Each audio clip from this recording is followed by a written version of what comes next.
जय हिंद साथियों, स्वागत है आप सभी का आकाश अकेडमी में। उम्मीद है आप सब लोग अच्छे होंगे, स्वस्थ होंगे। आज की यह क्लास आपकी परीक्षा के लिए काफ़ी महत्वपूर्ण होने वाली है, क्योंकि आज हम इस क्लास में हिंदी के प्रमुख कथनों के बारे में पढ़ेंगे। ऐसे प्रमुख कथन जो आपकी परीक्षा में बार बार पूछे जाते हैं। तो उम्मीद है आपको आज की क्लास पसंद आएगी। तो चलिए क्लास शुरू करते हैं और देखते हैं पहला प्रश्न। तो देखिए, पहला प्रश्न है, चरम व्यक्तिवाद ही प्रयोगवाद का केंद्र बिंदु है, यह कथन है। तो देखिए, काफी महत्वपूर्ण प्रश्न है।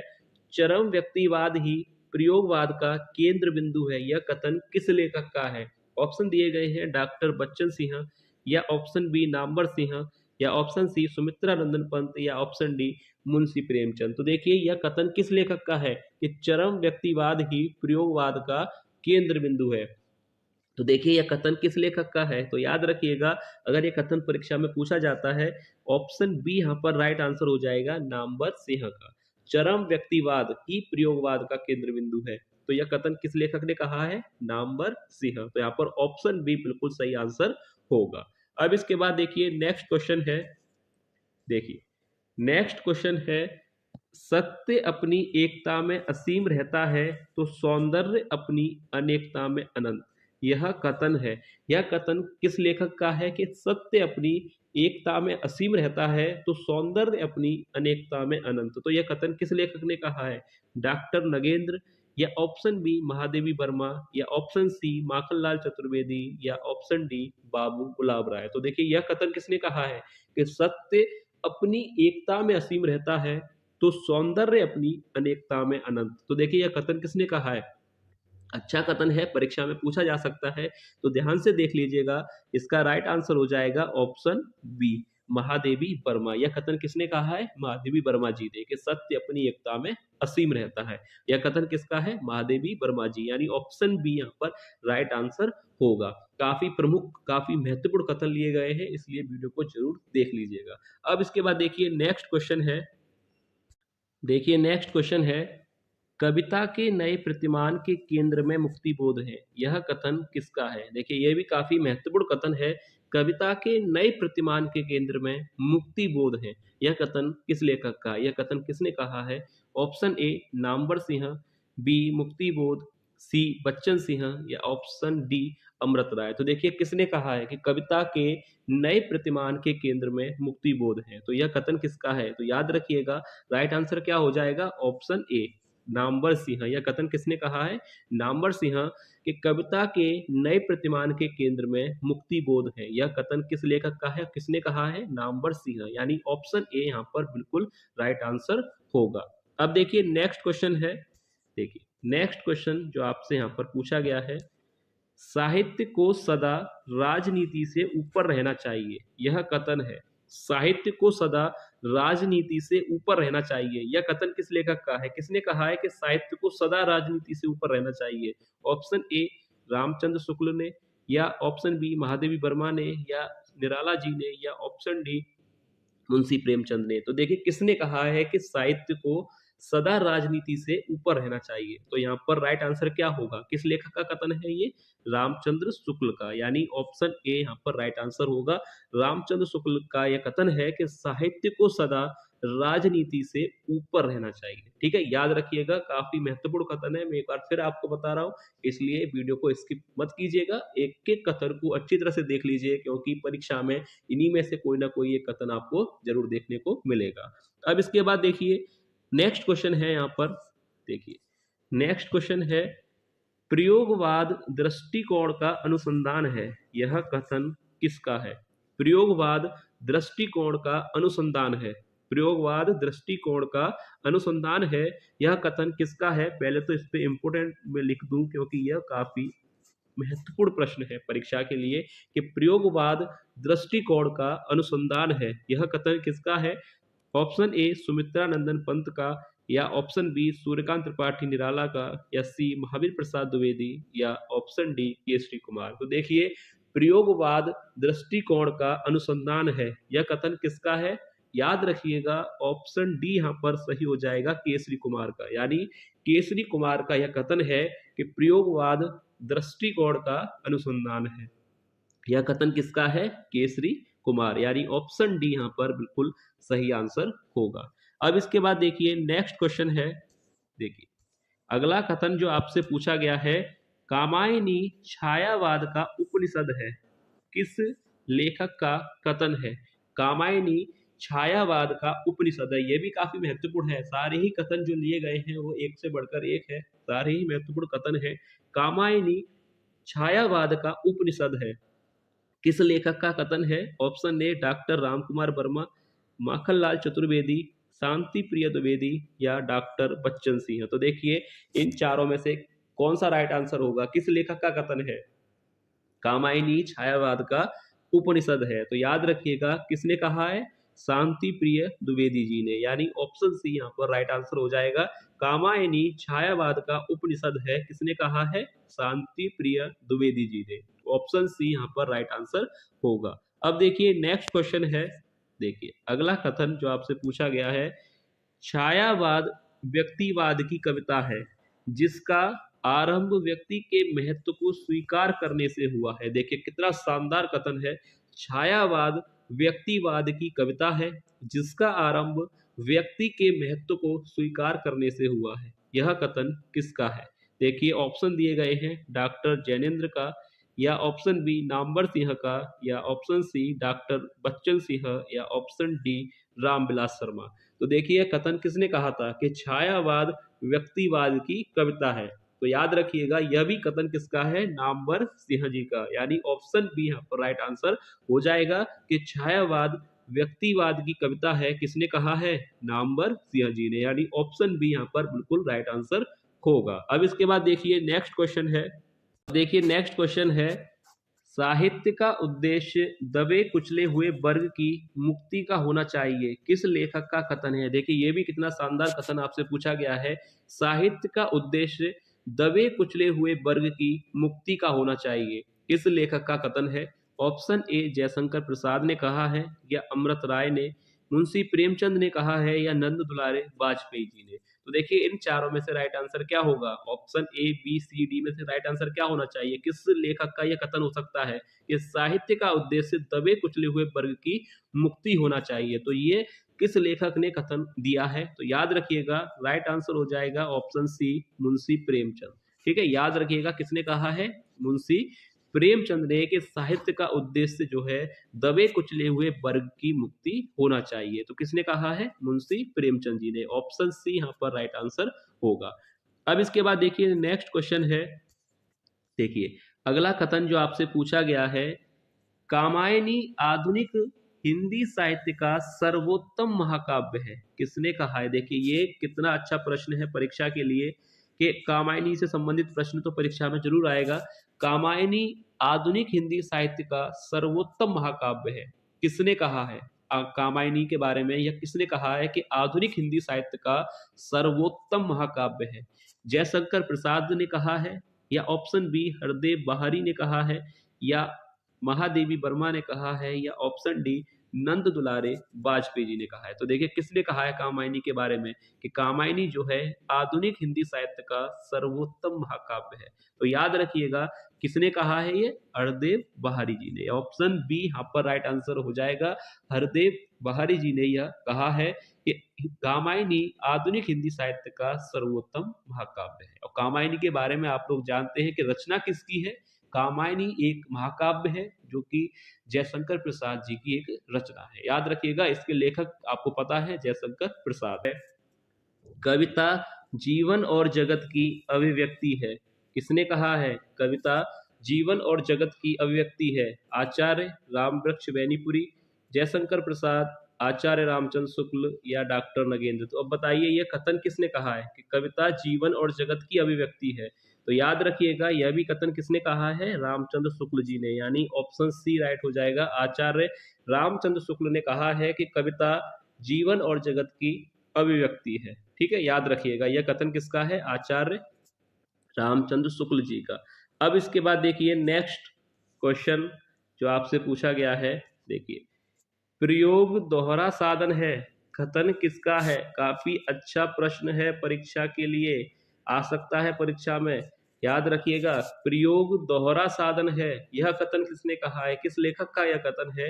प्रयोग दोहरा साधन है, ऑप्शन दिए गए हैं रामदरस मिश्र का, गुलाब राय, रामचंद्र शुक्ल का या अज्ञे जी का। तो देखिए प्रयोग दोहरा साधन है, यह कथन किसने कहा था? ध्यान से देख लीजिएगा, इसका राइट आंसर होगा ऑप्शन डी। अज्ञे जी का यह कथन है कि प्रयोग जो है दोहरा साधन है। यह कथन किसने कहा है? अज्ञे जी ने। ऑप्शन डी यहाँ पर राइट आंसर हो जाएगा। अब इसके बाद देखिए नेक्स्ट कथन जो आपसे पूछा गया है। देखिए अगला कथन कामायनी से संबंधित है। कामायनी एक असफल कृति है, कथन है। देखिए यह भी कितना शानदार प्रश्न है, शानदार कथन आपसे पूछा जा रहा है कि कामायनी एक असफल कृति है। यह कथन किसने कहा है? किस लेखक का यह कथन है? विष्णु प्रभाकर जी का, अमृत राय का, जयशंकर प्रसाद का या इंद्रनाथ मदान का। तो देखिए यह कथन किस लेखक का है? तो याद रखिएगा यह कथन किस लेखक का है कि कामायनी एक असफल कृति है। तो यह कथन है इंद्रनाथ मदान का, यानी ऑप्शन डी यहाँ पर राइट आंसर हो जाएगा। याद रखिएगा कामायनी से संबंधित प्रश्न है जो कि परीक्षा में आपसे जरूर पूछा जाएगा कि कामायनी एक असफल कृति है, यह कथन किसका है? तो याद रखिएगा किसका है कथन? इंद्रनाथ मदान का। अब इसके बाद देखिए बच्चन में दूसरों को रुला सकने की अपूर्व क्षमता है, कथन किसने कहा है? देखिए यह भी कथन पूछा गया है। बच्चन में दूसरों को रुला सकने की अपूर्व क्षमता है, यह कथन किस लेखक ने कहा है? बताइए किस लेखक का कथन हो सकता है? आप लोग भी साथ ही साथ इसको करते जाइए। अब देखिए ऑप्शन दिए गए हैं राम कुमार वर्मा, नामवर सिंह, डॉक्टर बच्चन सिंह या मुक्ति बोध। तो यह कथन कहा गया है कि बच्चन में दूसरों को रुला सकने की अपूर्व क्षमता है, कथन किसने कहा है? तो देखिए कथन किसका है? राम कुमार वर्मा जी का है, नामवर सिंह का है, डॉक्टर बच्चन सिंह का है या मुक्ति बोध। तो देखिए राइट आंसर हो जाएगा ऑप्शन डी, मुक्ति बोध यहाँ पर राइट आंसर होगा। उन्होंने ही कहा है कि बच्चन में दूसरों को रुला सकने की अपूर्व क्षमता है, यह कथन कहा है मुक्ति बोध ने, यानी ऑप्शन डी यहाँ पर राइट आंसर हो जाएगा। ठीक है, ध्यान से देखिएगा एक एक प्रश्न को, काफी महत्वपूर्ण कथन लिए गए हैं वीडियो में। और अगर वीडियो आपको पसंद आए और आपको लगे कि इस वीडियो से आपने कुछ सीखा या आपको कुछ भी नए प्रश्न देखने को मिले तो वीडियो को लाइक जरूर कीजिएगा, और जो भी विद्यार्थी चैनल पर नए हैं वो चैनल को सब्सक्राइब जरूर कर लें। अब देखिए अगला और शानदार प्रश्न है, प्रयोगवाद एक शैलीगत विद्रोह है, यह कथन है। देखिए यह भी प्रश्न परीक्षा के लिए काफी महत्वपूर्ण है कि प्रयोगवाद एक शैलीगत विद्रोह है। यह कथन किसने कहा है कि प्रयोगवाद एक शैलीगत विद्रोह है? यह कथन किसका है? ऑप्शन ए अज्ञे जी का है, नामवर सिंह का है, नंद दुलारे वाजपेयी जी का है या डॉक्टर नगेंद्र का है। प्रयोगवाद के बारे में यह कथन कहा गया है कि प्रयोगवाद एक शैलीगत विद्रोह है, यह कथन किस लेखक का है, यह कथन किसका है? तो याद रखिएगा अगर परीक्षा में पूछा जाए तो यहाँ पर राइट आंसर क्या होगा कि प्रयोगवाद एक शैलीगत विद्रोह है। इसका राइट आंसर हो जाएगा डॉक्टर नगेंद्र। ऑप्शन डी यहाँ पर बिल्कुल सही आंसर होगा। डॉक्टर नगेंद्र का यह कथन है कि प्रयोगवाद एक शैलीगत विद्रोह है। ठीक है, यहाँ तक आपको क्लियर है? और किसी भी प्रश्न पर कोई भी अगर डाउट लगता है तो आप लोग कमेंट करके पूछ सकते हैं। अब इसके बाद देखिए नेक्स्ट कथन, यानी नेक्स्ट कथन आपसे पूछा गया है, नई कविता परंपरा का तिरस्कार है और नई कहानी परंपरा का विस्तार है। देखिए कितना शानदार कथन है, नई कविता परंपरा का तिरस्कार है और नई कहानी परंपरा का विस्तार है। यह कथन किस लेखक का है, यानी यह कथन किसने कहा है? नामवर सिंह ने कहा है, सुमित्रा नंदन पंत का है या राजेंद्र यादव का है या सूर्यकांत त्रिपाठी निराला जी का है। देखिए कितना अच्छा कथन है, नई कविता परंपरा का तिरस्कार है और नई कहानी परंपरा का विस्तार है। यह कथन किसका है? तो याद रखिएगा यह परीक्षा में पूछा जाए, ये प्रश्न जो है काफी महत्वपूर्ण है और कोई भी कथन आपको परीक्षा में देखने को मिल सकता है। तो यह कथन जो है किस लेखक का है? यह है राजेंद्र यादव जी का। ऑप्शन सी यहाँ पर राइट आंसर हो जाएगा कि नई कविता परंपरा का तिरस्कार है और नई कहानी परंपरा का विस्तार है। यह कथन किसका है? राजेंद्र यादव का, यानी ऑप्शन सी यहाँ पर राइट आंसर हो जाएगा। अब इसके बाद देखिए नेक्स्ट कथन, देखिए अगला कथन भी कामायनी से संबंधित है। कि कामायनी जीवन की पुनर्रचना है, यह कथन किसका है। देखिए कामायनी से संबंधित प्रश्न तो परीक्षा में जरूर आएगा, काफी प्रसिद्ध महाकाव्य है। कामायनी जीवन की पुनर्रचना है, यह कथन किसका है। राम कुमार वर्मा का है, रामधारी सिंह दिनकर का है, डॉक्टर बच्चन सिंह का है, या मुक्ति बोध का है। तो एक बात तो आपको क्लियर है कि कामायनी रचना किसकी है। कामायनी जो महाकाव्य है वह किसका है, किसने लिखा है, वह जयशंकर प्रसाद जी ने लिखा है। ठीक है, हाँ तो आपको क्लियर है। अब यहाँ पर जो कथन है कामायनी से संबंधित वो भी आपको पता होने चाहिए। देखिए कथन है कि कामायनी जीवन की पुनर्रचना है, यह कथन है। तो यह कथन किसने कहा था कामायनी के बारे में। अब बताइए कामायनी से जुड़ा हुआ कथन है, यह कथन किसने कहा था। यह कथन कहा था मुक्ति बोध जी ने, यानी ऑप्शन डी यहाँ पर राइट आंसर हो जाएगा कि कामायनी जीवन की पुनर्रचना है, यह कथन मुक्ति बोध जी का है। ऑप्शन डी यहाँ पर बिल्कुल सही आंसर होगा। अब इसके बाद देखिए, देखिए नेक्स्ट क्वेश्चन है। देखिए नेक्स्ट क्वेश्चन है कि प्रयोगशील कवि मोती खोजने वाले गोताखोर हैं, किसने कहा है। देखिए ये भी शानदार कथन है, ये भी कथन कितना महत्वपूर्ण कथन है। पूछा गया है आपसे कि प्रयोगशील कवि मोती खोजने वाले गोताखोर हैं, किसने कहा है। ऑप्शन दिए गए हैं आगे, नामवर सिंह, नंद दुलारे वाजपेयी, या डॉक्टर नगेंद्र। तो बताइए किस किस लेखक का यह कथन हो सकता है।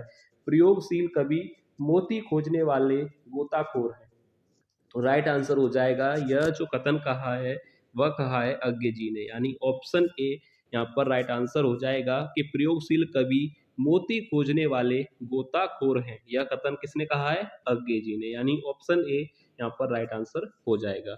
अब इसके बाद देखिए नेक्स्ट कथन जो आपसे पूछा गया है, देखिए फिर कामायनी से संबंधित है। कामायनी वर्तमान हिंदी कविता में दुर्बल कृति है, यह कथन देखिए, यह कथन भी किसका है। कामायनी वर्तमान हिंदी कविता में दुर्बल कृति है, यह कथन किसने कहा है।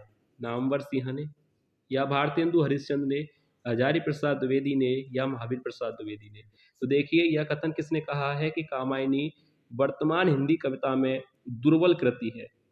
तो यह कथन किसने कहा है, हजारी प्रसाद द्विवेदी ने, यानी ऑप्शन सी यहाँ पर राइट आंसर हो जाएगा कि कामायनी वर्तमान हिंदी कविता में दुर्बल कृति है, यह कथन किसका है, हजारी प्रसाद द्विवेदी जी का। अब इसके बाद देखिए नेक्स्ट यहाँ पर आपसे पूछा गया है, देखिए नेक्स्ट है प्रयोगवाद कलात्मक अनुभव का क्षण है, यह कथन किसका है। यह भी देखिए कितना शानदार कथन है। प्रयोगवाद कलात्मक अनुभव का क्षण है, यह कथन किसका है। डॉक्टर जैनेन्द्र का, अज्ञे का, गंगा प्रसाद गुप्ता का, या रघुवीर साय का। तो यहाँ पर राइट आंसर क्या होगा कि प्रयोगवाद कलात्मक अनुभव का क्षण है, यह कथन किसका है। तो यहाँ पर राइट आंसर क्या हो जाएगा कि प्रयोगवाद कलात्मक अनुभव का क्षण है, यह कथन किसका है, रघुवीर साय जी का। ऑप्शन डी यहाँ पर राइट आंसर हो जाएगा। प्रयोगवाद कलात्मक अनुभव का क्षण है, यह कथन किसने कहा है, रघुवीर साय जी ने। अब इसके बाद देखिए नेक्स्ट जो आपसे पूछा गया है, देखिए कामायनी नए युग का प्रतिनिधि काव्य है, किस लेखक का कथन है। देखिए कितना शानदार प्रश्न है कामायनी के बारे में। कामायनी नए युग का प्रतिनिधि काव्य है, यह जो कथन है वह किस लेखक का है। बच्चन सिंह ने कहा है, नामवर सिंह ने कहा है, नंद दुलारे वाजपेयी ने कहा है, या सुमित्रा नंदन पंत जी का है। तो देखिए कामायनी नए युग का प्रतिनिधि काव्य है, यह कथन किसने कहा है, नंद दुलारे वाजपेयी जी ने। ऑप्शन सी यहाँ पर राइट आंसर हो जाएगा। कामायनी नए युग का प्रतिनिधि काव्य है, यह कथन किस लेखक का है, नंद दुलारे वाजपेयी जी का। अब इसके बाद देखिए अगला कथन आपसे पूछा गया है, देखिए प्रयोगवाद बैठे ठाले का धंधा है, यह कथन है। देखिए प्रयोगवाद को बैठे ठाले का धंधा किसने कहा था, यह प्रश्न में पहले आपको करा चुका हूं, फिर भी यहाँ पर रिपीट हो रहा है, एक बार देख लीजिएगा। प्रयोगवाद बैठे ठाले का धंधा है, यह कथन किसका है, डॉक्टर नगेंद्र, मुक्ति बोध, नंद दुलारे वाजपेयी, या हजारी प्रसाद द्विवेदी। तो देखिए प्रयोगवाद के बारे में भी ये कथन है कि प्रयोगवाद बैठे ढाले का धंधा है, यह कथन किसने कहा था, यह भी कथन नंद दुलारे वाजपेयी जी ने कहा था, यानी ऑप्शन सी यहाँ पर राइट आंसर होगा। अब इसके बाद अगला यहाँ पर कथन देखिए आपसे पूछा गया है, कामायनी के बारे में है। कामायनी एक रूपक है, किसका कथन है, यह कथन किसका है। कामायनी एक रूपक है, मुंशी प्रेमचंद का है, रघुवीर साय जी का है, डॉक्टर नगेंद्र, या डॉक्टर जैनेन्द्र। तो देखिए किसने कहा है, कामायनी से जुड़ा हुआ कथन है कि कामायनी एक रूपक है, यह कथन किसका है। तो यह कथन हो जाएगा डॉक्टर नगेंद्र का। याद रखिएगा, डॉक्टर जैनेन्द्र का नहीं होगा, डॉक्टर नगेंद्र ने कहा था कि कामायनी एक रूपक है। इसका किसका कथन है? ये डॉक्टर नगेंद्र जी का। अब इसके बाद देखिए, अगला कथन जो आपसे पूछा गया है, प्रयोगवाद ज्ञात से अज्ञात की ओर बढ़ने की बौद्धिक जागरूकता है। किस लेखक का कथन है? देखिए, ये भी शानदार कथन आपसे पूछा गया है। प्रयोगवाद ज्ञात से अज्ञात की ओर बढ़ने की बौद्धिक जागरूकता है। किस लेखक ने कहा था? अज्ञे ने, लक्ष्मीकांत वर्मा जी ने, रामविलास शर्मा ने, या राम कुमार वर्मा ने? तो देखिए, किसने कहा था कि प्रयोगवाद ज्ञात से अज्ञात की ओर बढ़ने की बौद्धिक जागरूकता है? तो किस लेखक का कथन है यह? लक्ष्मीकांत वर्मा जी का, यानी ऑप्शन बी यहाँ पर राइट आंसर होगा। अब इसके बाद देखिए, नेक्स्ट क्वेश्चन जो आपसे पूछा गया है, कामायनी विश्व साहित्य का 8वां महाकाव्य है। किसका कथन है? देखिए, कितना शानदार कथन आपसे पूछा गया है। कामायनी विश्व साहित्य का 8वां महाकाव्य है। किसका कथन है? माधवी वर्मा जी ने कहा है, जयशंकर प्रसाद ने, डॉक्टर नगेंद्र ने, या श्याम नारायण ने? कामायनी विश्व साहित्य का 8वां महाकाव्य है। यह कथन किसका है? श्याम नारायण जी का, यानी ऑप्शन डी यहाँ पर राइट आंसर हो जाएगा। याद रखिएगा, कामायनी विश्व साहित्य का 8वां महाकाव्य है। यह कथन किसने कहा था? श्याम नारायण जी ने। अब इसके बाद देखिए, नेक्स्ट क्वेश्चन देखिए, अब अपभ्रंश को कोई पुरानी हिंदी नहीं कहता। किस लेखक का विचार है? अब अपभ्रंश को कोई पुरानी हिंदी नहीं कहता, किस लेखक का विचार है? किसने कहा था कि अब अपभ्रंश को कोई पुरानी हिंदी नहीं कहता है? ऑप्शन दिए गए हैं, नामवर सिंह ने कहा था, सुमित्रा नंदन पंत का विचार है, या बच्चन सिंह का, या गुलाब राय का? तो राइट आंसर क्या होगा? किसका विचार है यह? किसका कथन है? तो राइट आंसर हो जाएगा गुलाब राय जी।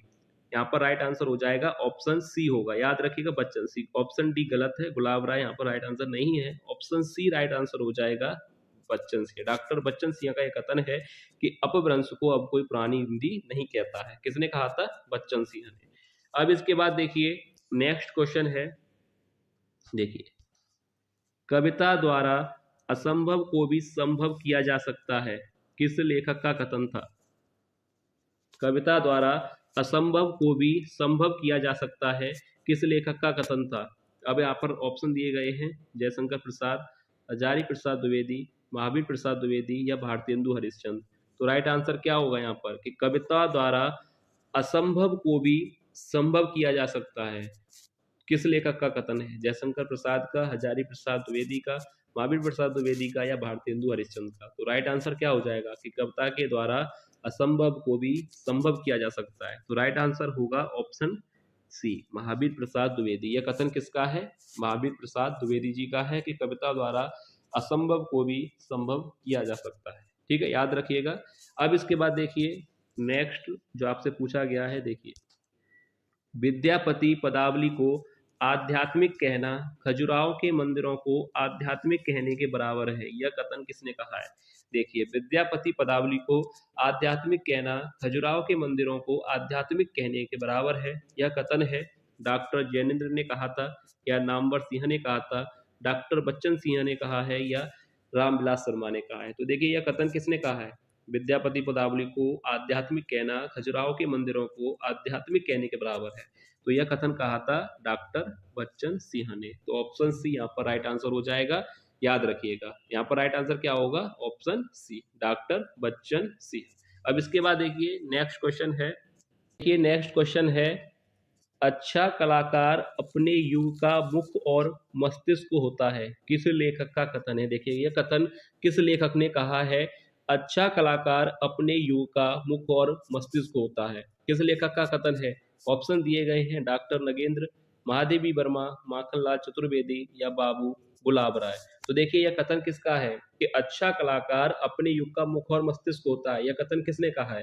तो यह जो प्रश्न है, यह जो कथन है, वह मैं आप लोगों के लिए दे रहा हूं, यानी जो भी विद्यार्थी इस प्रश्न तक आ चुके हैं, तो वो इस प्रश्न का राइट आंसर बताएंगे कि इस प्रश्न का राइट आंसर क्या होगा। कि अच्छा कलाकार अपने युग का मुख और मस्तिष्क होता है, किस लेखक का कथन है? 4 विकल्प दिए गए हैं, इसमें से जो भी राइट आंसर हो आप लोग कमेंट करके जरूर बताइएगा कि इस प्रश्न का, यानी यह कथन किस लेखक ने कहा, यह प्रश्न और यह कथन आप लोगों के लिए दिया जा रहा है। इसका जो भी राइट आंसर हो आप लोग कमेंट करके बताएंगे।